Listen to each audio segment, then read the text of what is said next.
নমস্কার, আমি সায়ন্তন দাস রায়। রেস স্পোর্টসের সকল দর্শকদের স্বাগত এবং একটি অ্যানালাইসিস জাস্ট কেরালা ব্লাস্টার্স টিমটাকে নিয়েই। কারণ আপনারা জানেন যে আইএসএল এর এই বছর ওপেনিং ম্যাচটাই হচ্ছে মোহনবাগানের সঙ্গে কেরালা ব্লাস্টার্সের।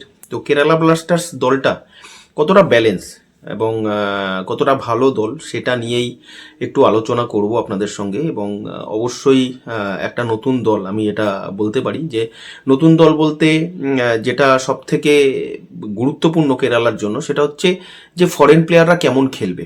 তার কারণ ফরেন প্লেয়ার ম্যাক্সিমামই হচ্ছে পুরো নতুন ফরেন প্লেয়ার রিক্রুট করেছে কেরালা।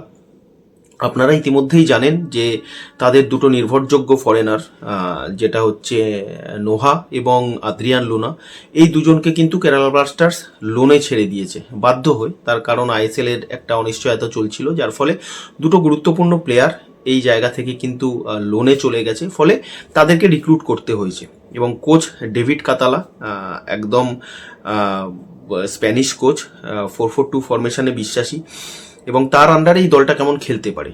এবং কেরালা একটা এমন দল যে কোনো দলকে হারানোর ক্ষমতা রাখে এবং কেরালার সব থেকে প্লাস পয়েন্ট হচ্ছে তাদের হোম ম্যাচগুলো, অর্থাৎ তারা তাদের নিজস্ব স্টেডিয়ামে হিউজ স্পেকটেটার্সের সঙ্গে নিয়ে খেলবে স্পেকটেটার্সকে। তো সেটা বিরাট বড় একটা অ্যাডভান্টেজ এবং দলটা একটা ব্যালেন্স দল। এখনো পর্যন্ত যা স্কোয়াড তাদের রয়েছে সেটা ফরেনাররা নিউ রিক্রুট হলেও যে কটা ফরেনার রিক্রুট করেছে তাদের প্রোফাইল ওয়াইজ তারা কিন্তু বেশ ভালো। এবং কাদের কাদের রিক্রুট করেছে সেটা নিয়ে একটু আলোচনা করে নেওয়া ভালো। যে দেখুন, তারা ডিফেন্সে অর্থাৎ সেন্টার ব্যাকে আওমের বাকে রিক্রুট করেছে। তার যথেষ্ট এক্সপিরিয়েন্স রয়েছে, 31 বছর বয়সী ডিফেন্ডার, উচ্চতা প্রায় 6 ফুটের কাছাকাছি, 6 ফুট অলমোস্ট 1 ইঞ্চির মতো উচ্চতা, যেখানে এরিয়ালি ভীষণ ভালো এই স্টপারটি এবং লাতিন আমেরিকান ঘরানার স্টাইলে ফুটবল খেলে, সেটা হচ্ছে যে মোস্ট প্রবাবলি গয়ানার প্লেয়ার। এবং ফিজিক্যাল প্রেজেন্সটা খুব ভালো এবং আমি প্রথমেই বললাম যে এরিয়ালি ভীষণ স্ট্রং এরিয়াল ডুয়েলের জন্য। এবং একটা সেন্টার ব্যাকের এরিয়াল বল স্ট্রং থাকাটা এবং স্পেসিফিক পজিশন ওয়াইজ ভীষণ ভালো, নিজের পজিশন ওয়াইজ ফুটবলটা খেলতে পারে। অ্যান্টিসিপেশন কোয়ালিটি খুব ভালো প্লেয়ারটার, অর্থাৎ ডিফেন্সে নির্ভরতা দেওয়ার জন্য কিন্তু এই বিদেশি এবছর কেরালা ব্লাস্টার্সের হয়ে নজর কাটতে পারে। স্প্যানিশ ফরওয়ার্ড ভিক্টর বার্তেমেউকে নেওয়া হয়েছে এবং Victor as a link up প্লের জন্য ভীষণ ভালো। তার মানে link up play means number 10 use করা যেতে পারে এবং স্ট্রাইকারও খেলতে পারে। এবং সব থেকে অ্যাডভান্টেজ হচ্ছে ওর এশিয়ান কন্টিনেন্টালে খেলার অভিজ্ঞতা রয়েছে এবং হংকং লিগে যথেষ্ট সফল এই স্ট্রাইকারটি এবং একদম লিঙ্ক আপ প্লের জন্য আদর্শ একজন ফুটবলার। তো আমার মনে হয় কেরালা ব্লাস্টার্স যথেষ্ট উপকৃত হবে। মাতিয়াস হার্নান্ডেজ আরও একজন বিদেশি, স্প্যানিশ বিদেশি, যার সিডিএম খেলার অভিজ্ঞতা রয়েছে এবং ভার্সেটাইল প্লেয়ার। শুধু সিডিএম নয়, সিডিএম এর সঙ্গে কিন্তু সিবিটাও খেলতে পারে, অর্থাৎ সেন্টার ব্যাকটাও খেলতে পারে। এটা কোচের কাছে ডেফিনেটলি একজন ভার্সেটাইল প্লেয়ার হলে সেটা তার কাছে প্লাস পয়েন্ট। এবং মাঝমাঠে তার ডিফেন্সিভ ডেপথ যথেষ্ট ভালো, অর্থাৎ স্ক্রিনিং ওয়াইজ ডিফেন্ডারদের উপরে থেকে খুব ভালো স্ক্রিনিং করতে পারে। সেই স্ন্যাচ করা বল ডিস্ট্রিবিউশন পার্ট ভেরি গুড, খুব ভালো। এবং তার সঙ্গে লাইন ব্রেক থ্রু তো রয়েছেই, এটা এই দিকটাও যথেষ্ট স্ট্রং। তো আমার মনে হয় যে কেরালা ব্লাস্টার্স যে বিদেশি লাইন আপটা রয়েছে তারা যথেষ্ট ভালো বিদেশি লাইন আপ রিক্রুট করেছে। এবং অবশ্যই আরও দুজন বিদেশির কথা বলতে হবে যারা এই দলে রয়েছে। তারা হলেন কেভিন জোকে এবং মার্লন রুস। কেভিন জোকে হচ্ছে ফ্রেঞ্চ স্ট্রাইকার কাম উইঙ্গার, ইনিও ভার্সেটাইল এবং ডান দিক বাদিক দুটো উইঙ্গারই খেলতে পছন্দ করে এবং অ্যাজ এ উইঙ্গার বেশি আমার মনে হয় এফেক্টিভ হবে কেভিন।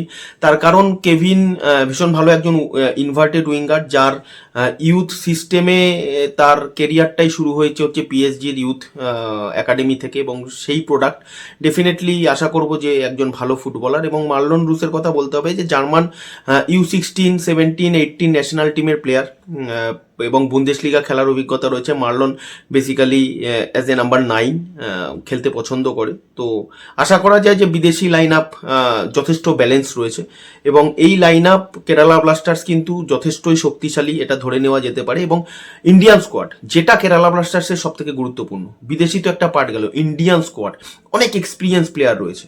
এক্সপিরিয়েন্স প্লেয়ার কারা কারা রয়েছে এই দলে সেটা একবার দেখে নেওয়া যাক। কারা রয়েছে সেটা হচ্ছে আপনারা নিজেরাও যদি স্কোয়াড দেখেন যে দানিশ ফারুকের মতো এক্সপিরিয়েন্স প্লেয়ার রয়েছে, একজন দুরন্ত অ্যাটাকিং মিডফিল্ডার রয়েছে। লাস্ট ইয়ার দারুণ পারফরমেন্স করেছে এবং দানিশকে অনেক রকমভাবে ইউজ করানো যেতে পারে এবং তার ফিজিক্যাল প্রেজেন্স এবং অ্যাটাকিং থ্রেট সেটা আমরা দেখেছি। এছাড়াও হর্মিপামের মতো প্লেয়ার রয়েছে, বিকাশ শিমনামের মতো সিবি রয়েছে, এরা দীর্ঘদিন ধরে কেরালা ব্লাস্টার্সের হয়ে খেলছে। নাওচার মতো ফুলব্যাক রয়েছে, সন্দীপ সিং রয়েছে। তো ভালো ভালো প্লেয়ার ডেফিনেটলি রয়েছে। এবং ইয়াং ট্যালেন্টদের মধ্যে যদি দেখা যায়, ইয়াং ট্যালেন্টদের মধ্যে নেহাল সুদেশ লাস্ট ইয়ার অসম্ভব ভালো পারফরমেন্স করেছে। তারপরে করুর সিং, যাকে আন্ডার 19 প্লেয়ার, অনেক সুযোগ পেয়েছে, সে অনেক সুযোগ দেওয়া হয়েছে তাকে। এছাড়াও এবছর নিউ রিক্রুট মোহনবাগান থেকে ব্যাক টু হোম, সেটা হচ্ছে মোহাম্মদ সালাহকে নেওয়া হয়েছে। আমরা জানি যে সালাহ মোহনবাগানের হয়ে সুপার কাপটা খুব ভালো ফুটবল খেলেছিল এবং একটা উইঙ্গার হিসাবে যথেষ্ট ক্রিয়েটিভিটি রয়েছে। তো একটা ব্যালেন্স স্কোয়াড কেরালা ব্লাস্টার্স। আমার মনে হয় মোহনবাগানের জন্য ম্যাচটা সহজ হবে না। ডেফিনেটলি মোহনবাগানও একটা শক্তিশালী দল, তবে কেরালা ব্লাস্টার্স দলটা ইন্ডিয়ান স্কোয়াড, ইয়াং ট্যালেন্ট এবং ফরেন প্লেয়ার নিয়ে একটা সমৃদ্ধ দল এবং এই দলটা আশা করছি যে কোনো টিমকে যথেষ্টই বেগ দেবে। এবং এদের মধ্যেও যদি মানে ফরেন প্লেয়াররা ক্লিক করে, কারণ যেহেতু নতুন, আমি জানি না তারা কতটা ভালো খেলবে বা কতটা ভালো মানিয়ে নেবে, কিন্তু ইন্ডিয়ান স্কোয়াড যা রয়েছে সেটা যথেষ্ট স্ট্রং স্কোয়াড রয়েছে এবং আমি মনে করি যে কেরালা ব্লাস্টার্সের ফরেন প্লেয়াররা যদি ঠিকঠাক ক্লিক করে যায় তাহলে কেরালা ব্লাস্টার্সও কিন্তু এই বছর আইএসএলে ভালো পারফরমেন্স করবে। ধন্যবাদ।